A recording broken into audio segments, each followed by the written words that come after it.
So I'm working on a Ski-Doo today, and I have to change the rollers in the secondary clutch. So this has the QRS Secondary clutch, and it has rollers in it. It's a roller clutch, and this model has the P-Drive primary clutch.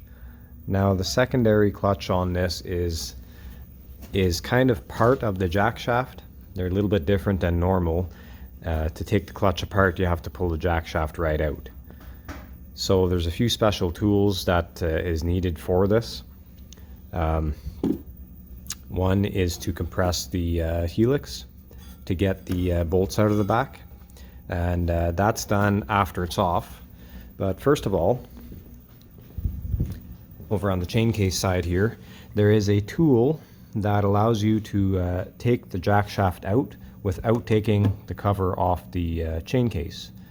And it's just a pipe with a bolt sticking out of the end of it that threads into here, and you hammer it through. When the jack shaft comes out the other side, this pipe is then unthreaded and left in there, so it holds the sprocket up in place while you take the jack shaft out the other side.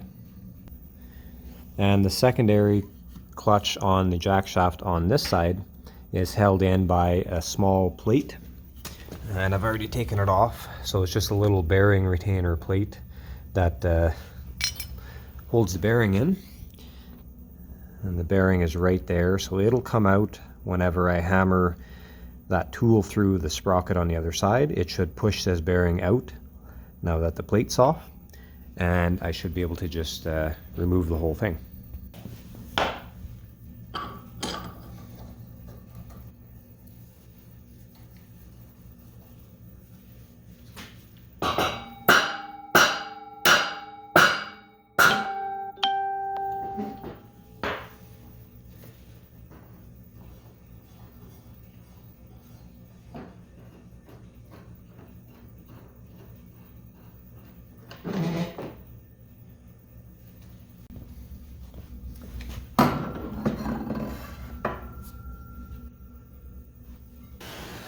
So these forks-headed bolts have Loctite on them, so you got to heat them up a little bit first, just to break the Loctite loose.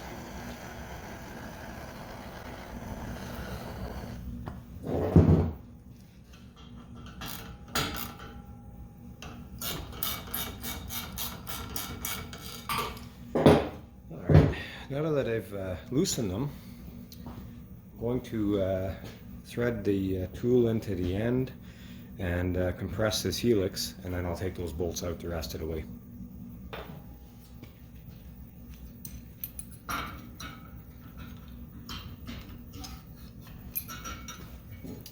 Just going to make sure this is about the right depth. I don't think I'll have to go in any more than that, so I think that's good there. I'm going to set it here, tighten it up.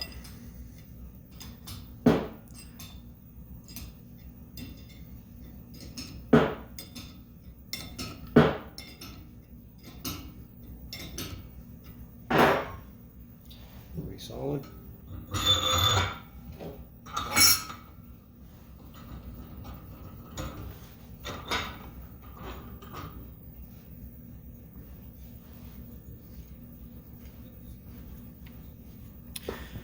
So that's compressed in, so the spring tension is taken off of the back part. So I'm going to go ahead and take the rest of these bolts out.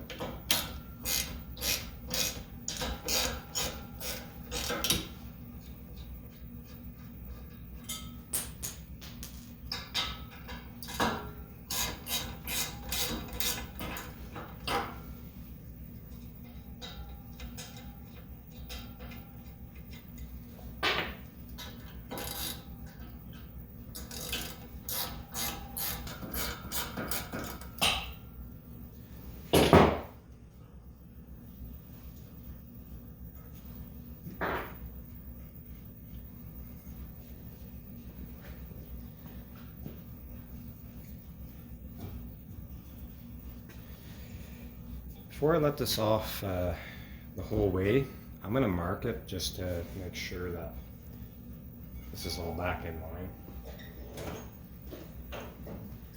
It's important because these are usually balanced and you want to make sure that's right.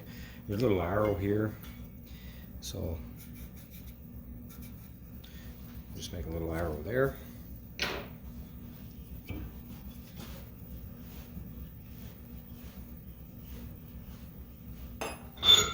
That's that.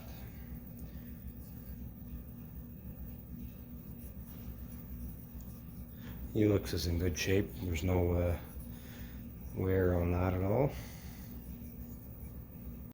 Now the rollers themselves are held in place by these two bolts here. One on the top, one on the bottom here. So once I take that out, that will come out and I can put the new rollers and put it back together. So to lock the bolt in, there's actually a roll pin that goes through it, and it's in behind this little plastic bushing here. So I'm just going to pry that out of there, and there it is. So there's one there and one there. So I'm going to hammer those out.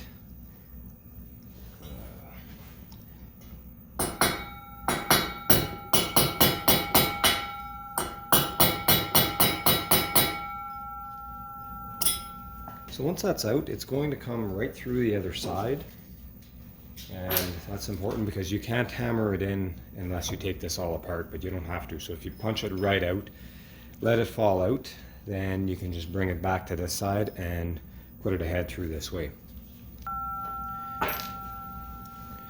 There you go. That is the roll pin.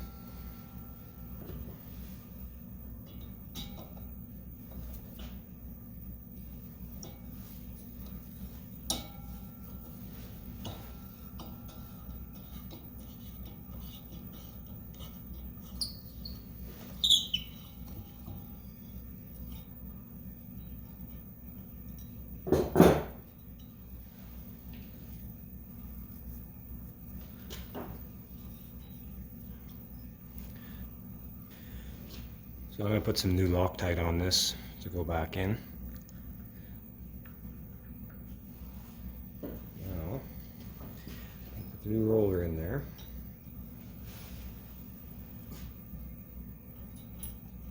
Feed the bolt down through it. Tighten back up.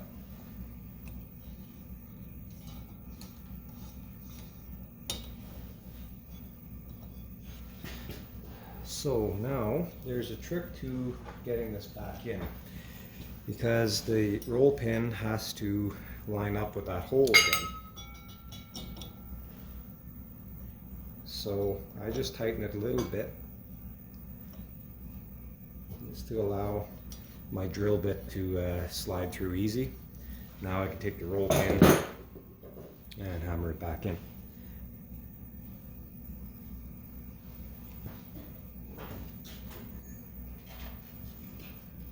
So I'm going to take a flat ended punch here to hammer it back in, just so I don't damage the end of it any.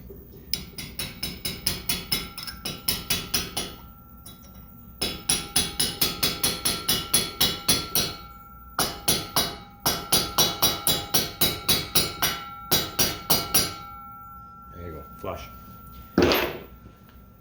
Flip this thing over and I'll do the other side. Easier if it's pointed up.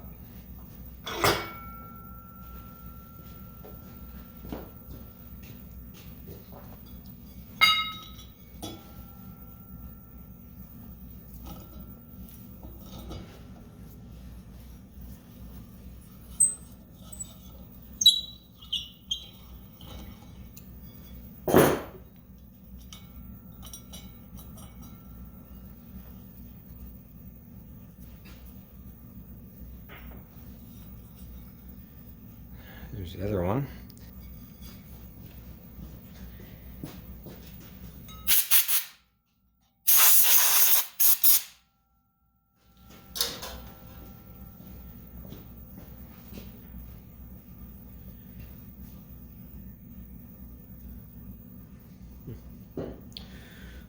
Crap in the hole there.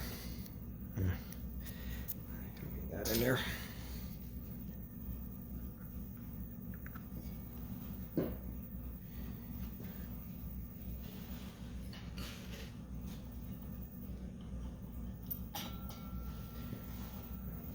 deal.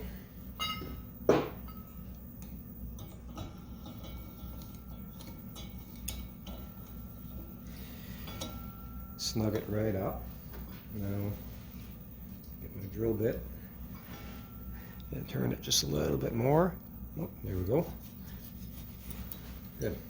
So now that roll pin also fell down in there, and I'll have to get it out with a magnet because it's too small to really grab with anything.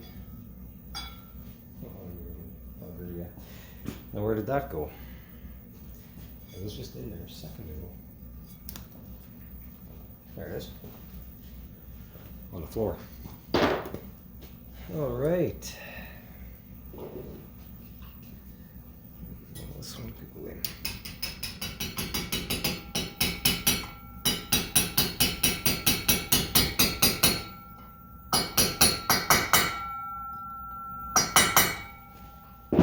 There we go. Brand new. Alright, so now I'm just going to breeze through the rest here. This is just a reassembly part, pretty simple. Same thing as disassembly, but now I'm going to line up all the marks. I'm going to use the spring compressor here to push the helix in and line up the back sheave. Now for all the bolts in the back, I'm going to put some blue Loctite on them, just like it had.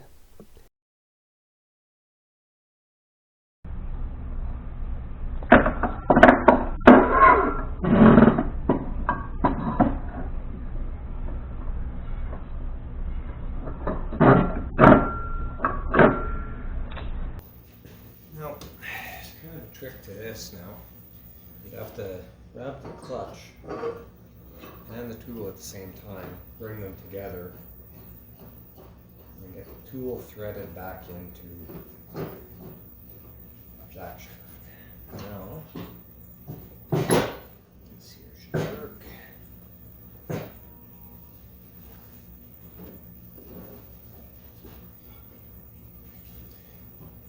So there you go, I got the belt on, and I got the belt deflection adjuster on here.